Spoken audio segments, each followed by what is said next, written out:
Mesdames, Messieurs, bonsoir. La récente sortie du chef de l'État et sa prise de position sur la question de la transhumance politique au Sénégal continue d'alimenter le débat dans l'espace public. Pour en parler, je reçois Souleymane Touré, responsable du desk politique de la rédaction. Bonsoir Souleymane. Bonsoir Yaya.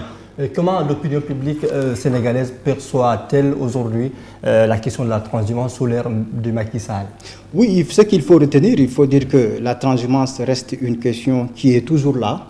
Autant le chef de l'État, président Macky Sall, a été ferme sur la question entre les deux tours, autant aujourd'hui la transhumance est très bien perçue par l'actuel pouvoir, à savoir l'APR. Puisque c'est des gens qui ont participé, c'est des gens qui ont gouverné ensemble avec le président Maître Wade. Mais ce que nous avons constaté, dès que ce président a perdu le pouvoir, par souci ou par peur de vivre de la façon la plus digne la vie d'opposant au niveau de l'opposition, c'est des gens qui ont choisi librement de choisir le navire de l'APR. Ils peuvent avoir raison, mais ce qui est quand même inédit dans cette histoire, c'est-à-dire le président avait ouvertement déclaré lors d'un entretien avec Pierre-Edouard Faye qu'il n'est pas question, même s'il est président de la République, il n'est pas question que vous venez des dernières heures et puis occuper des postes de responsabilité. Il n'en est pas question. Mais aujourd'hui, nous avons su que par rapport à la déclaration et ce qui se passe, c'est vraiment, il y a un grand fossé. Nous avons vu Sitorndou, entre les deux tours, qui avait vraiment sous sa conduite une bande malmenée, un journaliste qui faisait librement son travail à Fatick. Aujourd'hui, il a rallié le camp présidentiel, il circule librement, il n'a pas de problème. Mais aussi le cas de Awa Ndiaye. Awa Ndiaye, on sait qu'elle a été ministre sous l'ère de Wade pendant au moins 12 ans.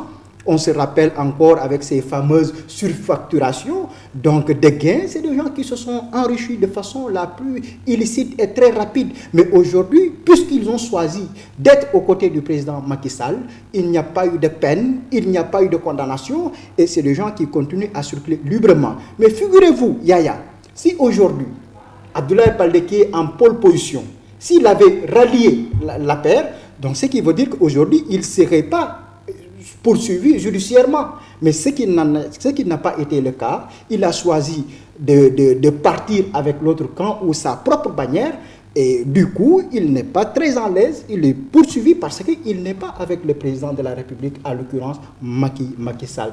Et ce qui est dommage, jusqu'ici, les parlementaires ou nos députés ne tardent toujours à proposer un projet de loi visant vraiment à bannir cette pratique qui est quand même antidémocratique, antimorale par rapport à une jeune démocratie qu'est le Sénégal.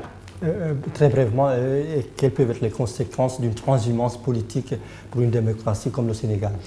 Oui, les conséquences d'une transhumance, c'est qu'il faut dire, qu'il y a une crise politique, il y a une crise des valeurs, la transhumance.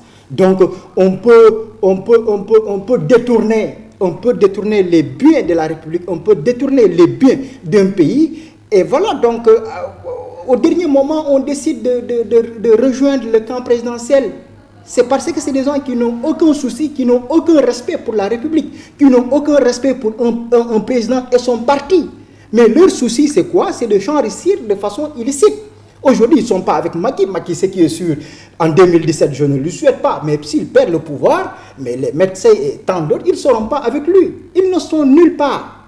C'est un problème personnel qu'ils évoquent et pour vraiment accéder à des postes de responsabilité, à des nominations. Mais ils ne croient pas, ils n'ont aucune conviction, ils n'ont aucune idéologie pour la République, pour la démocratie.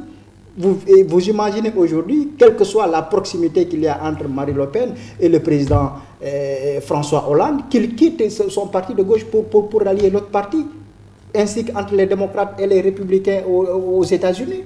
Mais c'est au Sénégal seulement que ces pratiques se passent, et malheureusement, ça va encore perdurer puisque le président de la République n'est pas encore prêt pour vraiment être ferme sur la question. Donc ça va malheureusement continuer sur la scène politique sénégalaise.